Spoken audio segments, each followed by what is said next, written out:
Good Tuesday morning. It's July 8th, and you found us here at the Weather Desk. I'm meteorologist Craig Moeller, and I'm broadcasting from the 13 News Now studio serving Hampton Roads. In case you're not sure what Hampton Roads is, that is Southeast Virginia and Northeast North Carolina. We have 7 cities, kind of like New York City's 5 boroughs. We have 7 cities that are all touching together to form one big metropolitan area, and that includes Norfolk, Virginia, Virginia Beach. If you're watching from outside the area, you may know those areas. Colonial Williamsburg, you may have heard of Williamsburg, and Northeast North Carolina. We've got folks down in our immediate viewing area from down along the Outer Banks and across Northeast North Carolina. Each and every morning, Monday through Friday, we do the Weather Desk with today's top weather headlines. Let's talk about what we're going to deal with today, and we'll start off with our topics. First things first, we have weather impact alerts for the Mid-Atlantic. We're talking about potential for severe weather today and flooding rains for our region tomorrow. We're going to talk about that and the stormy week ahead. We're going to revisit the just tragic floodings from Texas. It's such a difficult story, but we're getting more and more information in. We'll also talk about some local efforts to support what's going on in Texas with the recovery down there. And then also some flooding in North Carolina. You know, we don't want to look past that because we had some extensive flooding for parts of the Durham area and Raleigh. They were hit pretty hard with heavy rain when Chantal went by. Speaking of the tropics, I've got the latest on that. Chantal no longer a thing. The Hurricane Center issued its final statement on that. The last issuance last night at 11 p.m. So Chantal is gone. We'll take a look at what else is out there across the tropics, both in the Atlantic and in the Eastern Pacific. And we're going to talk about naming tropical systems, kind of a fun package that explains where these names come from, why we do it, and how things have evolved a little bit over time. But we're going to start off with the weather impact alert. Again, a lot of our viewers, and I know you guys are watching right now, you could be anywhere on the planet. A lot of times we talk international stories, certainly across the United States, Canada, Mexico, South America. We cover all of the weather as big stories come in. But we also focus on the Mid-Atlantic and serving our immediate area because so many viewers come in from Southeast Virginia and North Carolina. So let's cover this very quickly. You can see the weather impact alert. We've got strong to severe storms possible for parts of the Hampton Roads area, especially north and west. Now, the timing on this between 3 p.m. and 9 o'clock this evening. So that's going to be the best chances. There could be some storms that linger a bit later than that. The primary impact is going to be heavy rain and gusty winds. Now, could there be some other impacts? Every once in a while, you'll get a part of a cell that produces a little bit of hail. We always watch for any possible isolated tornadoes, but the tornado threat is really pretty low with this setup today. And even for tomorrow across the country, there's no great chances for tornadic development. So you can put your mind a little bit at ease there and just know that as a forecaster in our weather community, we always watch and we'll still keep an eye to things in case something were to spin up. But in general, the primary threat will be gusty winds and some heavy rain. That's for today. In addition to our severe weather threat, we've got a flooding threat for tomorrow, and we'll get into that in a moment. You take a look at the severe weather threat. It's level 1 back across parts of the Midwest from southern Illinois through the southern 2/3, almost 3/4 of Missouri, southern Kansas, Oklahoma, North Texas, all the way up through eastern Colorado, western sections of Nebraska, and up into South Dakota there. But this area here, and you think about how heavily populated this part of the country is, we have from our area here just a level 1 threat around Norfolk, and that extends up to the peninsula, Hampton, Newport News, Poquoson, right on up through about York, and then York kind of transitions over around the Williamsburg area back to that level 2 or slight risk. For the Middle Peninsula, Gloucester, you're under a level 2 threat. You get up through Middlesex and up to the Northern Neck. Those areas also under the level 2 threat. It's level 1 for the Eastern Shore. And I do want to mention, because this is one of the most densely populated parts of the area, back across Virginia Beach. Most of Virginia Beach is not outlooked for severe weather today. Same thing for basically the southeastern half of Chesapeake.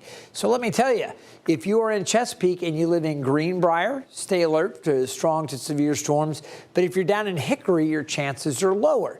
Back across most of Virginia Beach. But I will say from the Chicks Beach section of Virginia Beach, right on the bay, on westward through Little Creek and back over towards Ocean View and East Beach, all the way through the Willoughby Spit and areas west of that, that's where you find that level 1 threat. Across Chesapeake, Greenbrier, South Norfolk, even Great Bridge, you are under a level 1 threat. That extends out through Western Branch and Deep Creek down towards the Dismal Swamp, Suffolk, Isle of Wight, Southampton, and areas into northeast North Carolina. If you live near the Albemarle Sound, technically you are not under that outlook for severe weather. Same thing at the Currituck Sound and Back Bay. So that's a look at what's out there for today. That level 2 threat, though, it extends north from Richmond up through D.C., Baltimore, Dover, all the way up to New York City. They're going to be watching for potential strong storms. The other big thing going on today, aside from the chances for severe storms and maybe even some flash flooding up in this part of the country, we have heat and humidity, and there are heat advisories in place from southeast New Hampshire all the way down through Cape Cod, obviously Boston, Rhode Island, Connecticut, New York City, New Jersey. You come towards Philadelphia, Dover and Delaware there, much of Maryland, including Baltimore, the D.C. area, areas south through Richmond, Norfolk, obviously we talk about that, and then back down to Raleigh and all the way in to South Carolina. You add up the populations of all of these major metropolitan areas, there's about 54 million Americans under this heat advisory today. A lot of folks feeling the heat and humidity. For Hampton Roads, this area, we're going to have feels like temperatures in excess of 100 just about everywhere. Even at the beaches, it's going to be really, really hot and humid. But some of the feels like temperatures could reach 105, 106, all the way up to maybe 108 in a few spots where it's really, really hottest and most humid. So that's what we're looking at today, some serious heat and humidity. Right now, things are dry across the immediate area, so that is good news. But later today, we do have that flood potential, and you can see the areas that have the potential for flooding extend all the way up with that level 2 threat for flooding. We're not just talking severe storms out. Now we're talking about excessive rainfall, northern Virginia, D.C., just about all of Maryland until you get to westernmost parts of Maryland, and then into eastern Pennsylvania, New Jersey, and back up through New England there. You look across the southern parts of the Ohio River Valley into the Tennessee River Valley. You've got a level 1 threat. It's elevated there along the Mississippi River Valley as well. And then you get back into level 2, back across Arkansas, eastern Oklahoma, and northeastern Texas. We'll take a little closer look at our area, just a level 1 threat for today. And as you're going to see with our futurecast a little later in the show, primary focus for storms is going to be farther north and west today, but tomorrow that's going to shift. We're going to see that level 2 area expand southward. We're all going to be under level 1 down here, but that area shaded in yellow where flash flooding potential or excessive rainfall is more likely settles farther to the south, especially in this area here. Back up to the peninsula and over the eastern shore, we could see some flash flooding, even for parts of Chesapeake and back over to Virginia Beach into North Carolina. So that flood potential expands southward. Very important to note that for tomorrow. Thursday, we go back to a level 1 threat. Now, we do have that weather impact alert for tomorrow as well. I mentioned today for the severe potential north and west. For tomorrow, it includes more of the metro area. And you can see between 3 o'clock tomorrow afternoon and midnight tomorrow evening, heavy rainfall and slow-moving, intense downpours that open up, start to produce the rain, and then they don't get moved along. There's not really strong currents to carry these storms that develop and tower up along. They kind of have to rain themselves out. So they will be drifting, but that's why we've got that potential for flooding. And we'll remind folks, turn around, don't drown, never try to cross flooded roadways. I think the most important thing you can do is know what your flooding vulnerability is. If you live in an area where you constantly get water backing up from poor drainage, or maybe you're in a low spot that, gosh, that part of the yard always fills up when we get a heavy rain. You may find those issues tomorrow. There's a good chance we're going to find parts of the area really with heavy dumping of rain, and we'll talk about rainfall amounts a little bit later in the show. All right, as for the overall outlook, taking you back to the Northeast U.S., this is for today. There are flood watches in place from D.C. across much of Maryland, Delaware, all of New Jersey under flood watch, Southeast Pennsylvania, so again, Philadelphia, up through New York City, Long Island, Connecticut, Rhode Island, and up towards Cape Cod, just south of Boston there. That's for today. Now, we're not really looking at any rain right now, so the stage is set. We had what's left of Chantal pulling farther off. That's that area of low pressure right there, kind of an elongated trough, and there's a frontal boundary that's going to settle in, and that's going to help trigger with all this heat and humidity, all these things kind of coming together to produce potential for that excessive rain in the Northeast. But I want to bring you back here to Texas because you can see much of Texas, while not under a level 2 threat for flooding or excessive rainfall, there is this level 1 threat. And unfortunately, as I'm zooming in to south central Texas, we're going to come in back to Kerrville. You can see they are under that level 1 threat. So the recovery efforts are still underway in Texas, where the death toll from flash flooding near Kerrville keeps climbing. There are now more than 104, at least 104 confirmed deaths, including 27 children and counselors at Camp Mystic. 20 people are still missing. The Texas Military Department says it has also rescued more than 500 people since the flooding began over the weekend. Now there are new questions about the severe weather alert system and how we receive urgent warnings. ABC's Christian Cordero has the details.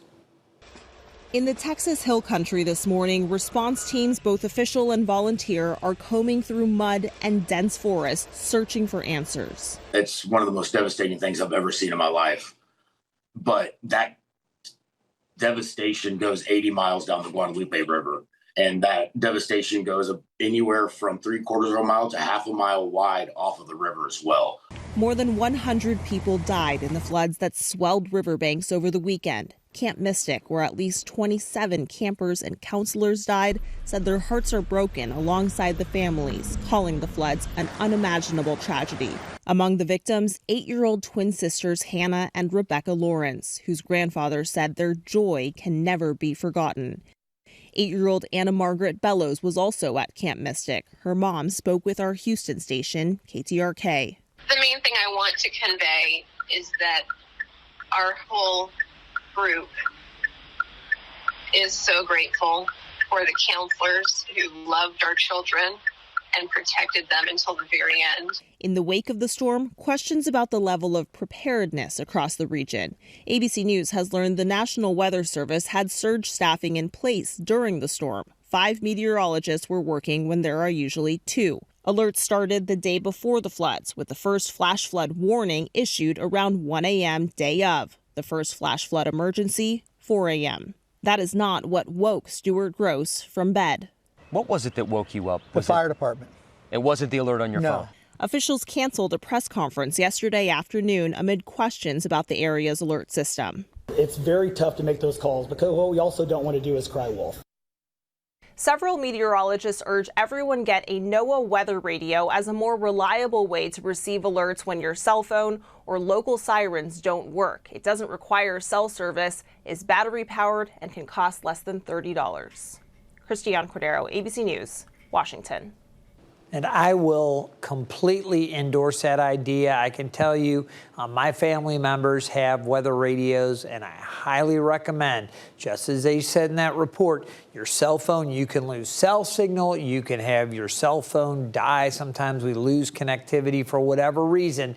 You can always get, with a battery-powered backup, that weather radio will get that broadcast signal from NOAA, and those alerts are sent out. So it's very important that you have a way to get those alerts. Always, always, always recommend having a weather radio as well.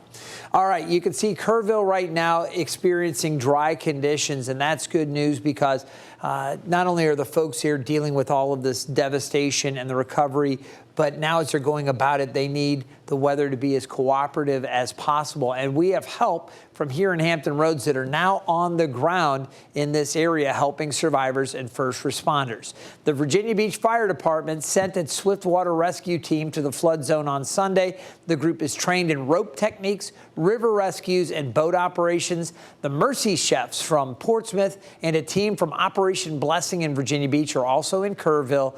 Volunteers are serving hot meals and delivering emergency supplies to members of the community. You take a look here again, the weather not too bad for now. They are still outlooked under that level 1 threat for additional heavier rains later on, but you can see nothing bearing down on the area right now. We also need to talk about what happened in North Carolina over the weekend as tropical, what was Chantal, came through that region as a tropical depression at the time. It produced a tremendous amount of rain. Came in as a tropical storm, weakened to a depression, but dropped just a bunch of rain across North Carolina. And at central North Carolina, many areas were left underwater. The Haw River and Saxapahaw, which is between Greensboro and Raleigh, swallowed parts of the town. Ben Briscoe with our sister station in Greensboro has a look at the aftermath. I was laying on the couch and my dogs started barking like they are now. And I looked out the window, it was a tow truck backing back up the road, the lights flashing.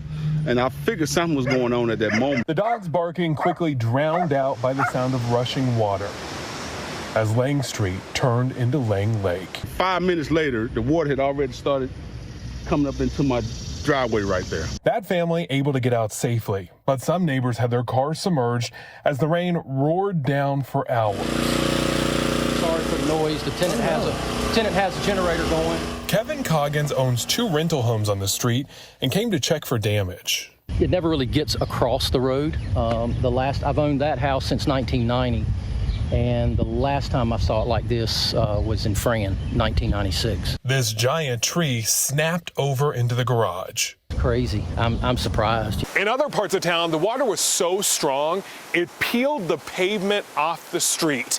We're talking a good 2 inches of asphalt here, moved like it was nothing on the bridge over Jimmy Kerr Road. There wasn't a lot of sleep happening here in Haw River last night. We were all concerned about the river and the flooding, and obviously that everybody was okay. Alarms started ringing for Jenny, Pat, and Coble when floodwaters surged into our apartment building. Glad that we're here today. The sun's out, and people seem to be doing okay, and the community will work together to make it good. A message echoed by others in this tight-knit town. As long as everybody's safe and there's no loss of life, then this is just material things. All this can be replaced. In Haw River, I'm Ben Briscoe, WCNC Charlotte. All right, so let's take a look at the map. Here's Durham. Okay, you can see here in North Carolina. And then you come over, and this is where that report was just filed from, right along this river here. North of that, up towards Mebane, we have another similar story. You can see the proximity there, not too far from Burlington, North Carolina.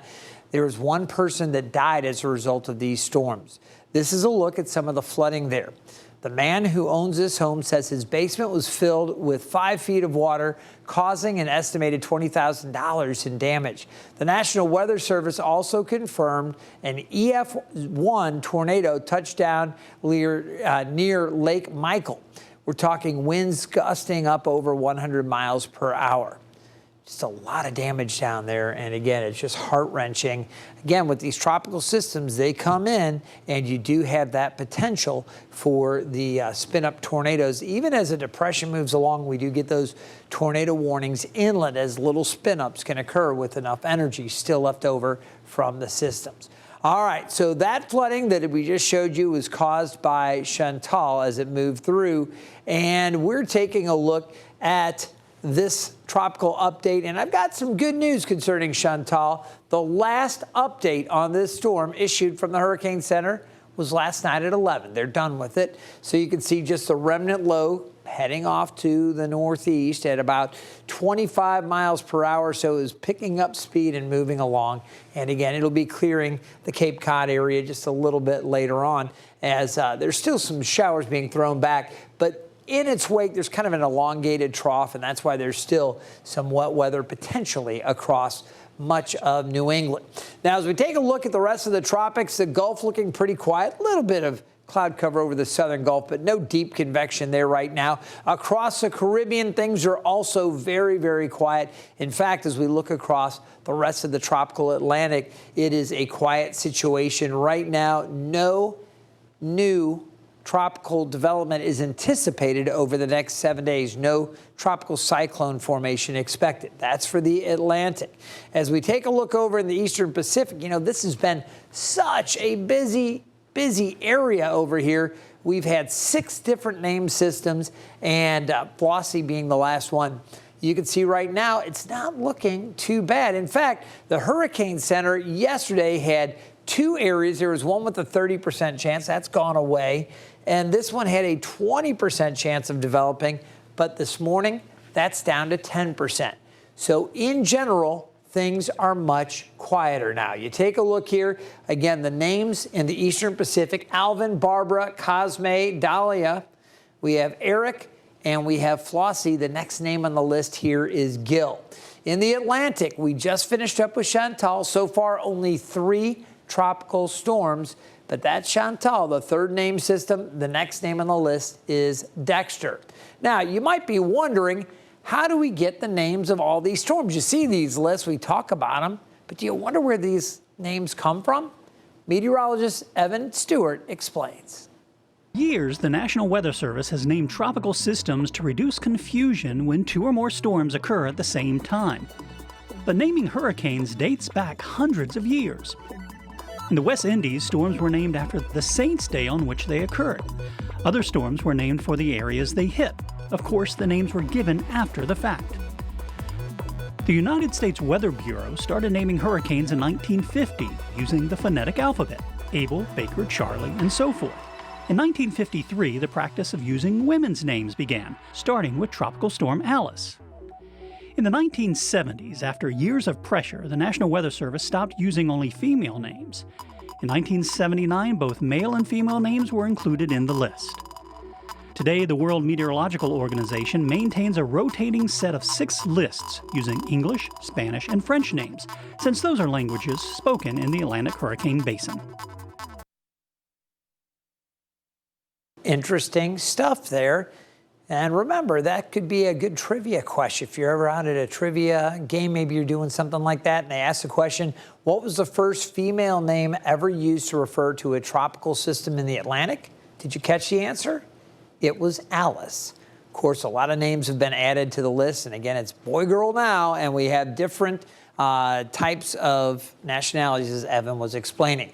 Lots of time left in this hurricane season. It runs through the end of November. If you need information on how to best stay prepared, check out the 13 News Now Hurricane Guide. To get it, just use your smartphone camera to scan the QR code on the screen. The guide includes evacuation zones, emergency supply checklists, and a lot more.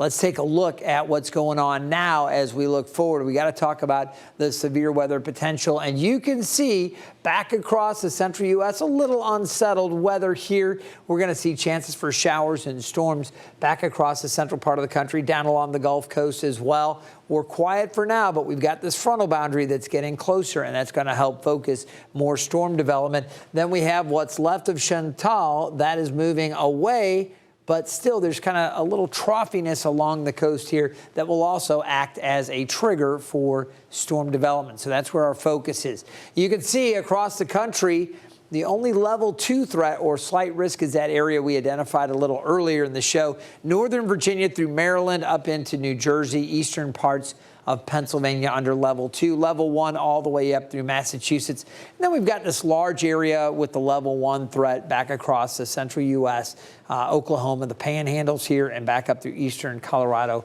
western parts of Nebraska and North Dakota. We take a look at the wind potential, and you can see just a level 1 elevated risk there. Level 2, I do expect some gusty winds with some stronger storms, and we'll likely see some watches going up later today for this afternoon and into the evening for the Northeast. Here's that tornado potential. Not really seeing much. The Storm Prediction Center really hasn't identified any parts of the U.S. under that elevated risk for tornadoes. Does that mean one couldn't happen? No, that doesn't mean that. It just means that the ingredients aren't there. You know, it doesn't look like there's anything that's shaping up to produce much in terms of tornadic development. We always pay close attention to any storms that develop. And again, wherever you're watching from around the country, hopefully you've got a Tegna company or broadcast station in your area, because our teams of meteorologists across the country with our network is fantastic. But here in Hampton Roads, I can promise you 13 News Now, we're always watching these storms for anything that looks suspicious and possible signs of rotation. Doesn't look like we'll see much today. Now, for the hail potential back in the central U.S., there is this area level 1 risk a little bit elevated. Tomorrow, we're going to see that risk more focused on the Dakotas and Nebraska, so the northern Great Plains. As you look here along the East Coast, the hail risk is not really significant. It's non-existent, really, across the mid-Atlantic, even though we do have the potential for some gusty winds here, some winds back across the Dakotas. Again, the tornadic threat tomorrow, not really identified by the Storm Prediction Center at all. We do have that elevated risk, though, for some stronger storms. The bigger concern tomorrow is going to be heavy downpours. So you can see nationally how quiet things are looking out to the west, much of the Intermountain West, the Rockies, and then areas out towards the West Coast, really looking pretty good. Some spotty activity and maybe a few heavier downpours here and there across parts of Texas. You can see some showers scattered developing later on Wednesday. We're going to see more storm development, I think, through the day on Wednesday, and very heavy rain there. And that's why we have the potential for some flash flooding here in Hampton Roads. All right, let's get into the high temperatures over the past week. We were so hot last Tuesday, and we've really enjoyed a run of cooler weather. Our normal high is now 90, so we've been a little bit below average. It's been pretty humid. It's going to continue to be humid today, back up in the mid-90s. Really good beach day early on, just about full sunshine, but with the sunshine comes that extreme UV index. So 84 right now, dew points at 75. You've got to, I can't stress it enough, got to use sunscreen, apply and reapply, especially if you're in and out of the water. A hat, sunglasses, so important. There is a moderate threat of rip currents. Temperatures today at the beaches into the low 90s. Even there, the heat index values probably pushing close to 100. So it's going to be very hot and humid even at the beaches. Out on the water early this morning, we had a small craft advisory. That is expiring as we speak, so things should be improving. Seas in the ocean waters, though, still running 3 to 5 feet. As we pick up the future cast, what you're going to find across the area, the sunshine this morning, and then later this afternoon, chances for stray showers here and there, some storms developing as we go late afternoon and into the evening. Again, they'll be somewhat isolated and maybe scattered in these areas off to the north and west. You don't really see too much developing closer to the metro and towards the coast. Overnight, there might be a couple passing through, but really today, I think for much of the area, not looking too bad. It will be potentially a different story as you go north and west with some stronger storms out that way. Now, tomorrow, watch how this changes, though. We've got chances for heavy downpours. As we go through the afternoon, initially, it'll be out to the west. We could see some here in the metro as well. But what I really want to show you is as we get into the evening, here it is 6 o'clock, and I want you to start focusing on this area right here and watch how these storms blossom and they don't move much at all. You see some of this heavier rain over this area for hours where you have that moderate to at times very heavy rain and it's steady for several hours. This is where we could see some of those much higher rain totals, and that's a concern for flash flooding. We'll do it again, chances for more scattered showers and storms, although the flood risk is back to a level 1 for your Thursday. So we'll need to watch all that. Grass pollen is moderate today as we take a look at high temperatures, mid-90s. Again, the heat index values up around 105 to 107, maybe even 108. Serious heat. Remember, we are under a heat advisory. A little cooler, but still hot on the eastern shore. The peninsula, mid to upper 90s in a few spots like Williamsburg, low to mid 90s, middle peninsula. We'll also see mid 90s around Hertford, Edenton, Elizabeth City around 93. More sunshine down to the south and at the Outer Banks. Overnight tonight, the low near 79. Tomorrow back up to near 94. We've got another weather impact alert for tomorrow due to the potential for the flooding. We'll keep an eye to that. After tomorrow, it's a little cooler, but more scattered wet weather. Thursday, Friday into the weekend, it becomes more isolated, but still chances for showers and storms pretty much each afternoon. So stay weather aware and keep checking back with 13 News Now. Remember, we do the Weather Desk every single Monday through Friday right here. We'd love for you to tell your friends about it so you can learn more. If you want to stay in touch with our forecast, you can do that by downloading the 13 News Now mobile app. It's a great resource. You've got all kinds of great information there at your fingertips. That 13 News Now app, just scan that QR code. It'll take you right to the link. You can download it. It's a free app, and it is full of great information. All right, again, thank you so much for joining us for the Weather Desk, today's top weather headlines. We do it every Monday through Friday right here at 9 o'clock. Again, tell your friends and family, check out the Weather Desk on 13 News Now Plus, wherever you stream your TV. Have a great day, stay weather aware, and we'll see you again tomorrow.